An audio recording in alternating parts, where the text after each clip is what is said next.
Kutokana na kuwepo kwa malalamiko lakini pia ukaguzi ambao umeendelea kufanywa na mamlaka ya kudhibiti ubora wa mbegu nchini TOSCI. Tunazungumza hapa kuhusiana na masuala mazima ya ubora wa mbegu, hasa pia matakwa ya kisheria ambayo yanasimamia suala hilo, tukiwa hapa na kaimu mkuu wa kitengo cha huduma za kisheria kutoka TOSCI, Zubeir Ahmad Sudi. Karibu sana Zubeir. Asante sana. TOSCI mnajihusisha na mambo gani hasa, pamoja na haya ambayo Goodluck ameanza kuyachagiza? Asante ndugu mtangazaji. Kimsingi TOSCI ni taasisi ya serikali ambayo ipo chini ya Wizara ya Kilimo na imeanzishwa kwa mujibu wa sheria ya mbegu chini ya kifungu cha 11. Sheria ya mbegu ni sura namba 308 toleo la urekebu la mwaka 2023. Lakini ukisoma kipengele cha 7 cha jedwali la sheria hiyo ya mbegu, TOSCI na majukumu mbalimbali ambayo moja ni kufanya majaribio na kusajili aina mpya za mbegu. 2 ni kuchukua sampuli na kuzipima maabara. 3 ni kutoa mafunzo kwa seed dealers, kwa maana ya wale watu wanaojihusisha katika biashara ya mbegu, kwa maana ya wazalishaji, wasambazaji, wachakataji na kadhalika, kama ambavyo imeelezewa kwenye kifungu cha 2 cha sheria ya mbegu. Lakini jambo lingine ambalo tunafanya mashirikiano na taasisi mbalimbali za kimataifa. Kama mtu atakuwa ametoa mbegu ambayo imesajiliwa nje ya nchi, basi akileta Tanzania, kama hiyo mbegu itakuwa inatoka kwenye zile nchi ambazo sisi ni wanachama, kwa mfano SADC, East Africa, basi ile mbegu tunaikubali na inaanza kutumika Tanzania. Lakini jambo lingine tunafanya usajili wa mashamba yale ambayo yanajihusisha katika yanayotumika katika uzalishaji wa mbegu, lakini pia tunakagua. Ukifika msimu fulani tunaenda kukagua yale mashamba na kujiridhisha kama yamekidhi vile viwango ambavyo vinahitajika kwa mujibu wa sheria. Tukisalia hapo kwenye mbegu sasa, huu ubora wa mbegu mnauangazia vipi hasa, kuanzia kuja kwake ama kuzalishwa kwake hapa nchini mpaka inapoenda kumfikia mkulima? Kimsingi ukisoma kifungu cha 15 cha sheria ya mbegu kimeweka viwango ambavyo mwisho wa siku tunavichukulia kwamba ndo viwango vya ubora wa mbegu. Kama ni mzalishaji, kwanza tutaenda kukagua shamba na kuna viwango ambavyo vimewekwa. Kwa mfano, lazima hilo shamba liwe limejitenga ili kuepusha kitu tunaita uchafushaji, pollination.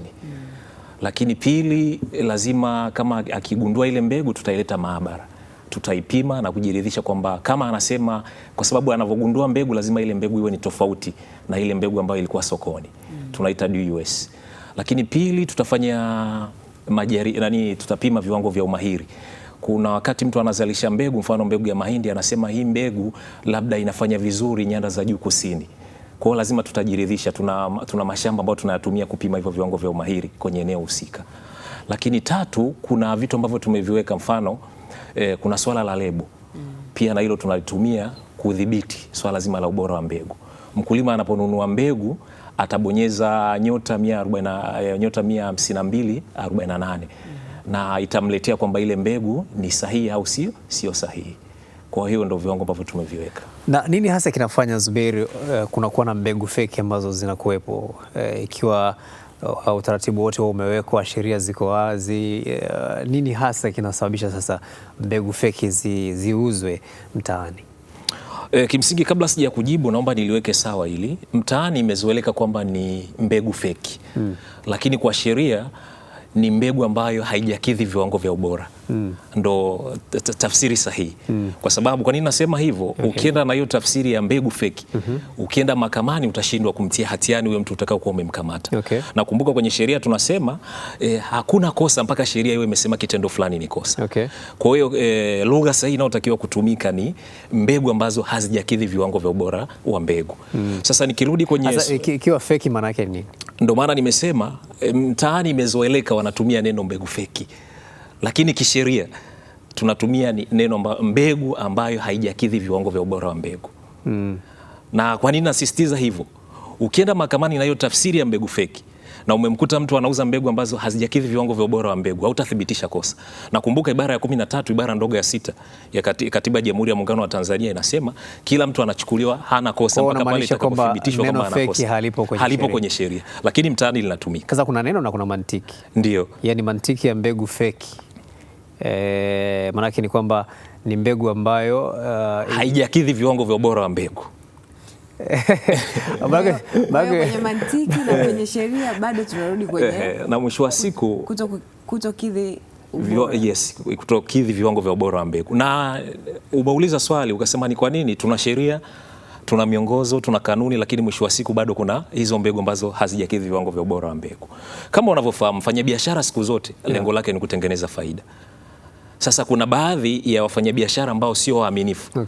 Mwisho wa siku wanajihusisha katika uuzaji wa mbegu ambazo hazijakidhi viwango vya ubora wa mbegu. Moja, kuna tofauti kati ya mbegu na nafaka. Kwa hiyo kuna wafanyabiashara anachukua nafaka sokoni. Mfano nitolee mahindi. Anayapaka rangi. Anapakia kwenye vifungashio ambavyo havijathibitisha, ambavyo sio sahihi. Alafu anapeleka sokoni, anawadaa wananchi kwamba zile ni nini? Ni mbegu. Na anawauzia kama mbegu. Anawauzia kama mbegu. Lakini ile kwa katika jicho la kisheria na jicho la kitaalamu, ile sio mbegu, ni nafaka. Hapo sasa nimeanza kupata rangi za chakula kuliko rangi za nyumba. Kwa kweli. Lakini kuna ambazo zinaingia nchini zikiwa hazijakidhi ubora. Kuna wakati tunakutana na hiyo changamoto. Ukisoma kifungu cha 14 cha sheria ya mbegu kinasema unapotaka kuingiza mbegu nchini lazima upate kibali kutoka taasisi ya kudhibiti ubora wa mbegu. Lakini kuna baadhi ya wafanyabiashara kama nilivyosema, kuna wafanyabiashara ambao hawana nia njema. Anaingiza mbegu ambazo hazijakidhi viwango vya ubora, kwa sababu anapokuja kuchukua kwetu kibali, mwisho wa siku atazileta kwetu, tutajiridhisha kama zinakidhi viwango.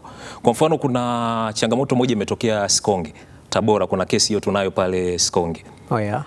Yule mfanyabiashara ameenda Kongo, akaleta mbegu, akapeleka kwenye AMCOS, kile chama cha wakulima. AMCOS ikasambaza zile mbegu kwa wakulima. Wakulima wameenda kupanda zile mbegu, mwisho wa siku hazikuota. Lakini ni kitu gani kimeleteleza hayo yote? Hakufuata ule utaratibu. Kama angekuwa amekuja TOSCI tukamwelekeza kwamba unataka kujihusisha kwenye biashara ya mbegu, unatakiwa uwe na kibali, unatakiwa uhakikishe mbegu zako zinakidhi viwango vya ubora wa mbegu, tusingekuwa na hiyo changamoto. Kwa hiyo nikirejea kwenye swali lako, ni kweli kuna wakati tunapata mbegu ambazo zinatoka nje lakini zinakuwa hazijakidhi viwango vya ubora wa mbegu. Ukiacha taarifa hiyo kutoka Sikonge, Tabora, mna malalamiko mangapi ambayo mko nayo mkononi yanayohusu yani haya masuala ya ubora wa mbegu? Mpaka jana tuna matukio 19. Na kwenye hayo matukio, tukio moja tumeshalifikisha mahakamani, ambapo huyo yeye alifoji lebo. Kwa mujibu wa sheria, ukisoma kifungu cha 15 cha sheria ya mbegu na kanuni ya 22, unapotaka kuuza mbegu lazima zile mbegu ziwekee alama maalum ya TOSCI, ambayo mkulima akienda kununua ile mbegu ndo nimesema atakuangua ile vocha, itamuonyesha kwamba hii mbegu ni sahihi. Kwa yule mtuhumiwa, yeye alichukua vifungashio ambavyo sio sahihi, akafoji ile alama ya TOSCI. Kwa hiyo tuna hiyo kesi iko mahakama ya Nyamagana Mwanza. Lakini pia tuna kesi ambazo ziko polisi. Lakini ukiacha hizo, ukisoma kifungu cha 37 cha sheria ya mbegu sura namba 308 toleo la urekebu la mwaka 2023 linamruhusu mkurugenzi mkuu, kama endapo mtu atakamatwa amekiuka sheria ya mbegu na akakiri kwamba ni kweli ametenda hilo kosa, basi mkurugenzi mkuu anaweza akafifisha lile kosa kwa kupiga faini. Kwa hiyo pia tuna matukio ambayo watu wamekiri na mwisho wa siku tumewatoza faini kwa mujibu wa kifungu cha 15 cha sheria ya mbegu, lakini kwa mujibu wa kifungu cha 30 cha sheria ya mbegu. Na akishalipa faini huyo mhusika, ndio kesi inakuwa imeishia hapo? Hakuna chochote ambacho kitamfanya akiri kuto kurudia kosa hilo? Sasa au kufidia, labda kwa mfano labda watu walitumia hizo mbegu wakapata changamoto. Sasa kwa mjibu wa kile kifungu cha 37 ni faini. Lakini sasa inawezekana ikatokea kwamba alichokifanya kimewaathiri wakulima.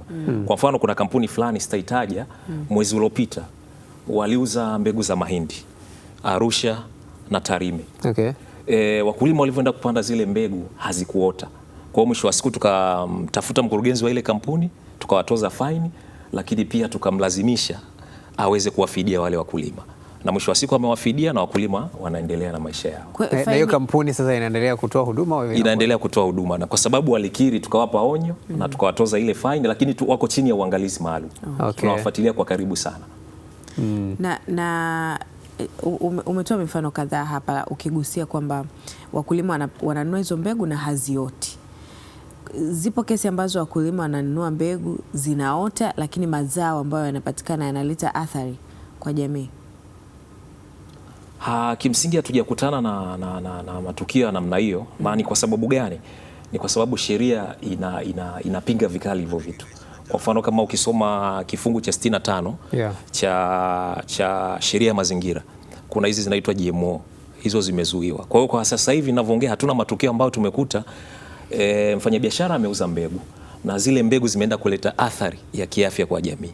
Kimsingi matukio ambayo tunakutana nayo ni ile unakuta ameuza mbegu na zile mbegu hazijaota. Na kwa mfano hiyo scenario ambayo nimezungumzia, hiyo kampuni ambayo imewauzia wakulima mbegu na hazijaota, ukisoma kifungu cha 15 cha sheria ya mbegu, anapogundua mbegu anatakiwa azilete kwa ajili ya vipimo. Akienda tena anabidi arudi mara ya pili ili tujiridhishe, je, bado zina ule ubora. Sasa hiyo kampuni haikuleta zile mbegu kwa ajili ya kufanya vipimo kwa mara ya pili. Kwa mwisho wa siku ilivyoziuza kwa wakulima ndo zikaleta hiyo athari.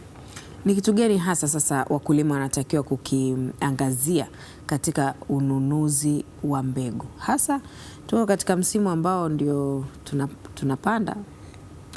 Kimsingi ambacho mimi naweza nikasisitiza kwa sababu tayari sheria imeshaweka utaratibu kwamba mfanyabiashara anapouza mbegu lazima aweke ile alama ya TOSCI. Kwa hiyo nachoweza kuwasisitiza wakulima kabla hajatoka dukani akuangue ile mbegu na ajiridhishe, je, ni mbegu sahihi? Na endapo atakuta sio sahihi, basi atapiga namba ambayo tunasema ni namba ya bure, atapiga TOSCI na TOSCI watamsaidia. Mbugusia hapo pia kuhusu GMO GMO, genetically modified organisms. Imekuwa na mjadala mkubwa sana duniani. Kuna baadhi ya nchi imekuwa ikitumika wakati fulani, kwa mfano Kenya waliruhusu, baadaye wakaondoa.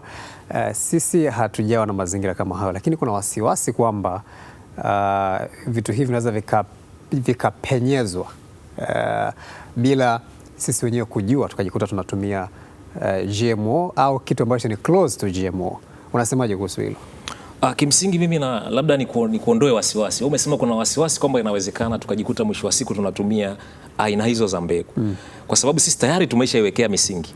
Tumeshaweka kwenye sheria ya mazingira, lakini tuna kanuni za biodiversity. Kwa hiyo mimi naomba nikutoe hofu na nitoe hofu jamii kwamba hatuwezi tukajikuta tunakutana na hiyo changamoto.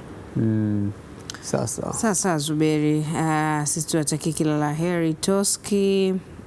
Labda kwa kumalizia tu kutuhudumia Watanzania. Kwa kumalizia tu, mnalipi la kuambia wakulima kama alivyogusia mwenzangu hapo kwamba ndo msimu wenyewe huu wa kupanda? Asante sana mtangazaji. Kwa kumalizia, nina mambo makubwa mawili. Moja, kwa wakulima, naomba niendelee kutoa wito kwa wakulima waendelee kutumia mbegu bora, kwa sababu mbegu bora haigharimu, inalipa. Na kama unavyofahamu sasa hivi Mheshimiwa Rais wa Jamhuri ya Muungano wa Tanzania Dr. Samia Suluhu Hassan ametoa ruzuku ya mbegu za mahindi, kwamba kwa kile kiasi ambacho unanunua mbegu kuna ambao tunaongeza shilingi 3,000 ambayo ni ya Mama Samia, kuna ambao tunaongeza shilingi 2,000, ni kutokana na eneo ambapo mkulima ananunua hiyo mbegu. Na mpaka sasa hivi makampuni zaidi ya 50 yamejihusisha kwenye huo mchakato wa kutoa ruzuku ya mbegu, na tayari tumeshaweka kwenye bajeti na hayo makampuni yataenda kulipwa. Kwa hiyo naomba nisisitize kwamba wakulima wahakikishe wanatumia mbegu ambazo ni bora, lakini pia naomba nisisitize kwamba watumie hiyo lebo ambayo tumeiweka. Anapoenda kununua mbegu hakikishe kwamba hiyo mbegu ni sahihi kwa kuscratch ile lebo, na kama atakuta sio sahihi basi asisite kuwasiliana na sisi. Lazima iwe lebo ya TOSCI. Ni lebo ya TOSCI. Kama haina TOSCI, maana hiyo mbegu inakuwa sio sahihi. Lakini umesema nitoe wito kwa wakulima, ila mimi naomba nitoe wito kwa wafanyabiashara.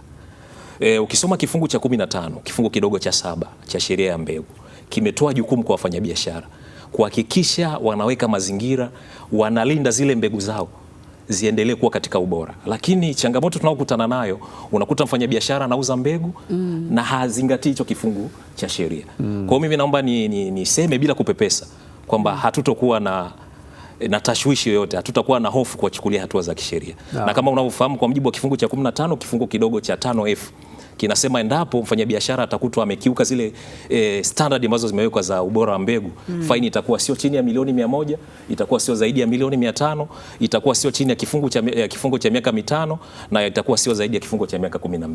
Kwa hiyo naomba nitoe wito kwa wafanyabiashara wajitahidi kucomply. Hivi Zuberi, hizi faini zinaenda serikalini au zinaenda kama fidia kwa wakulima? Kwa wale ambao tunawatoza faini inakuja serikalini.